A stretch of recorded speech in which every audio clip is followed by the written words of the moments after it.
Hi, guys, and welcome to episode 16 of Label Breaker, Finding Your Identity in a World of Labels. Today we are looking at Act 9, the act of removal. The process of removal begins with the action of taking away or abolishing something unwanted. In this case, that refers to your remaining starred and circled labels. Act 9 is going to be a lifelong process. It is going to take hard action on your part. For most of us, these are the labels that have the absolute most power over our hearts, minds, and lives. They may have defined and controlled you from the moment of your birth, like the label of PK, preacher's kid, for me. I was born into that label. It did and does define me. I could not remove this label as it was put on me from my father and his role in life. Although I can't remove the label, I can and did remove my negative feelings, emotions, and actions surrounding it. I now feel pride, understanding, compassion, and camaraderie with other PKs. And the label brings me joy instead of fear and pain. Likewise, my fat label may not be fully removed from my physical appearance, and I will most likely struggle with weight issues the remainder of my life. However, the negative and deliberating emotions and actions surrounding my fat label have been removed from my heart, mind, and life. This is not to say that I will not have to daily guard my heart, mind, emotions, and actions against this label. I do have to take action against its removal each day, sometimes multiple times a day. Remember, this is why these are called the 12 acts, because they require you to do something. An action, not just a reaction from you, will bring you ultimate control and healing over your labels. Please do not be discouraged by the thought of this act of removal. Will most likely be a daily thing for many of these remaining labels. They are, after all, the ones that you have allowed to be stuck to you for the majority of your life. You know it is not easy or pleasant to wear these labels each day. Do not be afraid to take daily action against their removal. That action is going to build you up, change your heart, strengthen your mind, and enrich your life in ways that bring freedom, joy, relief, and healing. So let's begin to look at some of the actions that you will need to do each day to remove these labels. I'm sure that you have heard of the power of positive thinking. It's the idea of stopping negative self-talk, believing and knowing that we have to be careful with what we allow to be put into our hearts and minds. There are 3 camps that you may find yourself identifying with on this idea of the power of the mind. Maybe you identify with those in the first camp that tend to think it is all a bunch of nonsense. You didn't ask for the hand you were dealt. Your horrible circumstances are not your fault, and no amount of positive thinking is going to get you out of this mess that has become your life. Or maybe you can relate to those in Camp 2. You think there is some truth to it. You have seen it work for others, but you do not know how to apply it to your life, or believe it will have an effect on you personally. Perhaps you identify with Camp 3. You do believe that there is truth in the power of having a positive mind and have experienced it to some extent, but can't seem to get a full and lasting effect. First, let me assure you, there is power in words, for good or for bad. You have felt it. I have felt it. We all have. Words carry great power, especially when you add belief to them. Let's take a quick look at what our Creator has to say about it in the following few Bible passages. These are from the NIV version.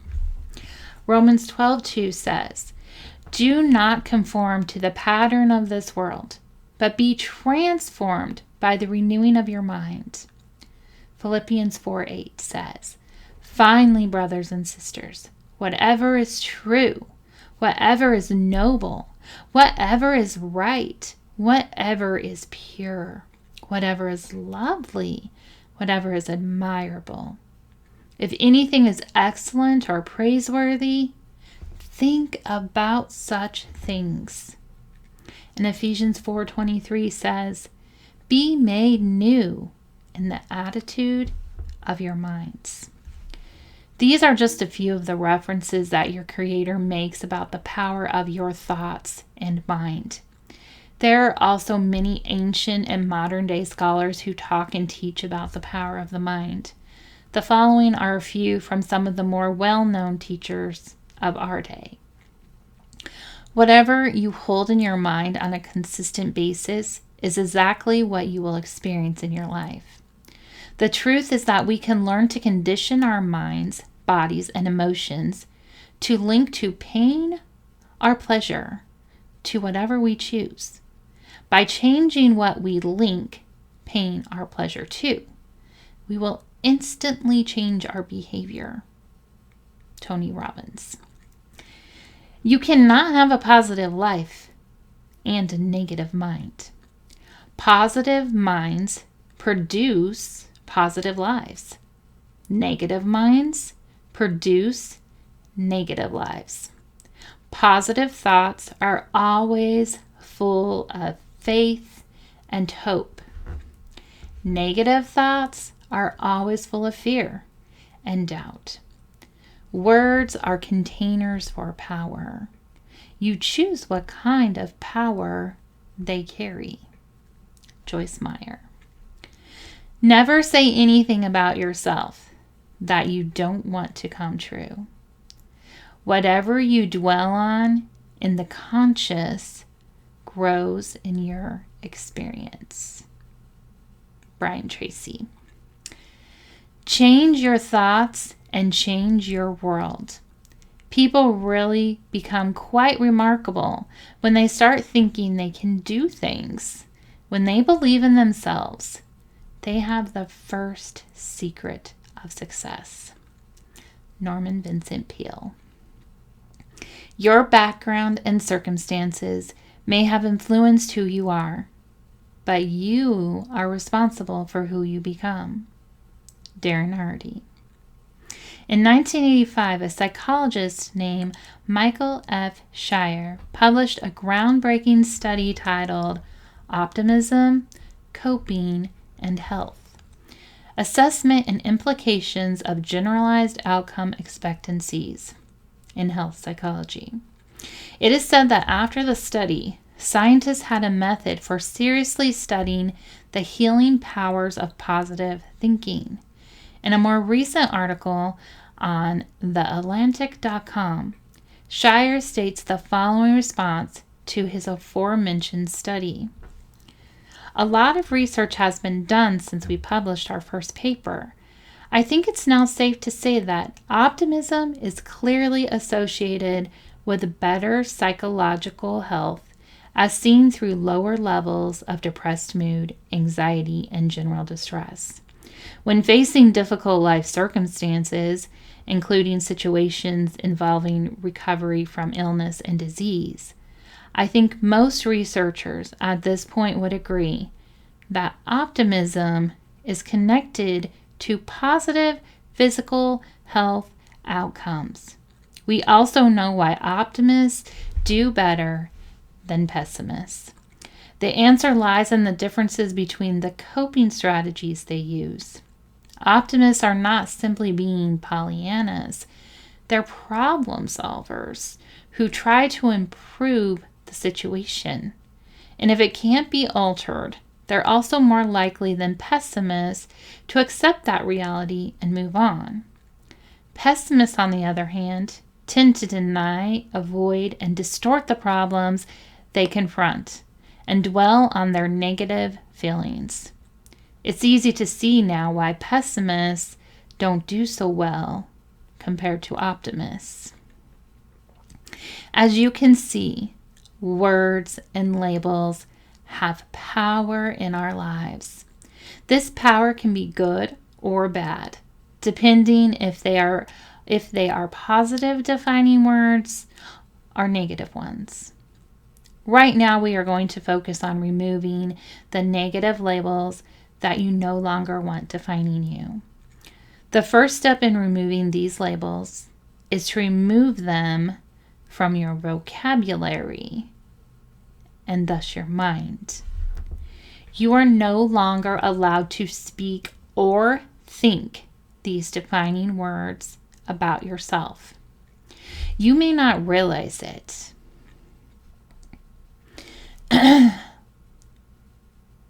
but the words that you speak about yourself have more power over you than the words others say about you. The words you speak about yourself have more power over you than the words others say about you. Now, that is not to say that you cannot give the labels others have given to you power, because that is exactly what you have done with these remaining labels. Others may have originally given them to you, but now you believe them as the truth about you. It is time for you to remove their power. Remember earlier when we were talking about splinters? These last labels are the splinters that have worked their way in deep under the skin, and they are going to take some hard work and most likely some pain to remove.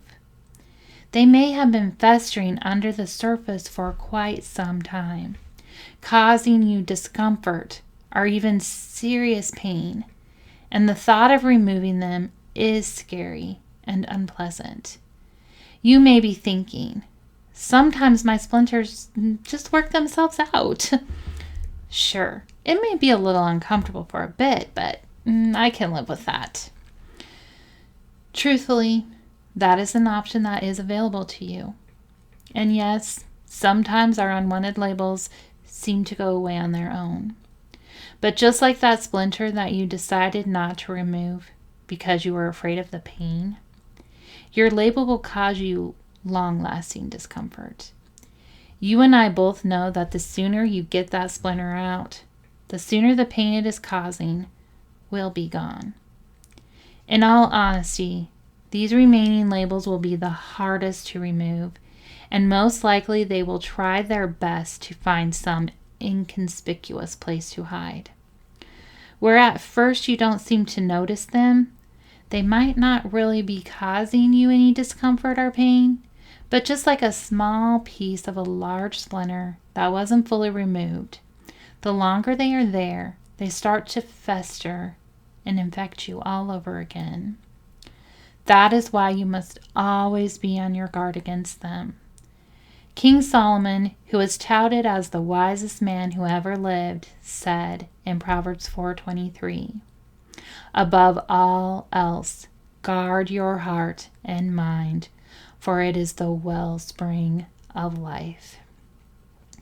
The Apostle Paul stated in Philippians 4:7, "The peace of God, which transcends all understanding, will guard your hearts and minds in Christ Jesus." Both passages are telling you something important. You must continually and diligently guard your heart and mind. There are two paths and opportunities laid before us all. There is the path that seems so easy because it is flat, wide, and appears well traveled. That is because it is. This is the path that the vast majority of people choose to take. Most of us are on it right now. However, as we journey along this easy path, we begin to see that it really isn't easy at all. It is filled with sinkholes, quicksand, and vast barren wastelands of nothing but dirt, because the grass and beauty was destroyed long ago by those who went before us. The most fearsome of all are the deep, dark pits filled with the cries of the many who have fallen in and no longer think there is a way out. They see their pit as their only option, and they call to us that it isn't so bad. Quit trying to claw your way out and just enjoy the darkness. There is another path. It is narrow, steep, rocky, and appears unending. Sometimes it seems to be hidden from our view. Other times we catch glimpses of it, but it looks scary and impossible to travel on. To a rare few, the world changers, risk takers, born leaders, and the eternally optimistic, this is the only path they see. For the rest of us, it is definitely not our path of first choice. This is not to say that you are not all those extraordinary things. I believe in my heart that your Creator has woven those things into every fiber of your being. A greatness, passion, and purpose that only you can bring to light in this world. I believe that He has put those brave few on the path just ahead of you to lead, guide, and help you on your journey. You in turn can be a guide for those who are coming behind you. You will not be alone on this new path. Look for others who are just a few steps ahead of you and listen to them as they describe to you the secret to surviving on this difficult but incredibly beautiful and fulfilling journey. The journey along this new path is not wholly about the destination, but the living you will experience along the way. This path's beauty has not been destroyed, but enhanced by those who came before you, inspiring you in turn to do the same for those who follow.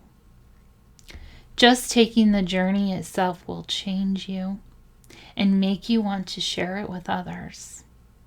So gather your pack and don't look back. Step bravely and boldly onto this new path, knowing that even if you fail to fully reach your final destination, this new journey itself will change you for the better. Remember the power of guarding your heart and mind. You must stop the negative self-talk and daily feed your mind good, positive, self-affirming, and others-affirming words and actions. Surround yourself with those who are on the same beautiful but challenging path.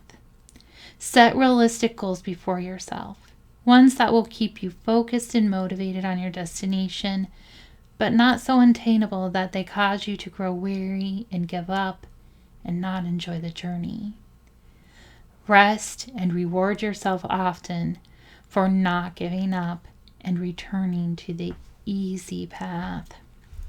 Of utmost importance, do not forget to enjoy the beauty that surrounds you every day on this new journey and give thanks. Lastly, always remember that you are not alone on this new path. There are others just ahead of you who are ready to pull you up if you stumble and will be there to lean on when you grow weary. Two are better than one because they have a good return for their labor. If either one of them falls down, one can help the other up. But pity one who falls and has no one to help them up. Also, if two lie down together, they will keep warm. But how can one keep warm alone? Though one may be overpowered, two can defend themselves. A cord of three strands is not easily broken. Ecclesiastes 4:9-12, NIV. You will need others on your journey of removal. Actively seek out those who have already traveled where you need to go, and reach out to them. Act 9. The act of removal. 1. Read through your second list of starred and circled words. 2. Remove those you no longer want to describe you from your mind and vocabulary. 3. Daily guard your heart and mind with positive, affirming thoughts and actions. 4. Find others who are on the same journey and travel together. 5. Be diligent in your actions. Do not grow weary in doing good. Stay tuned for Act 10, guys. We're almost there. Join us in the Facebook group, Label Breaker, Finding Your Identity in Labels, so we can help each other stay on the narrow, beautiful path.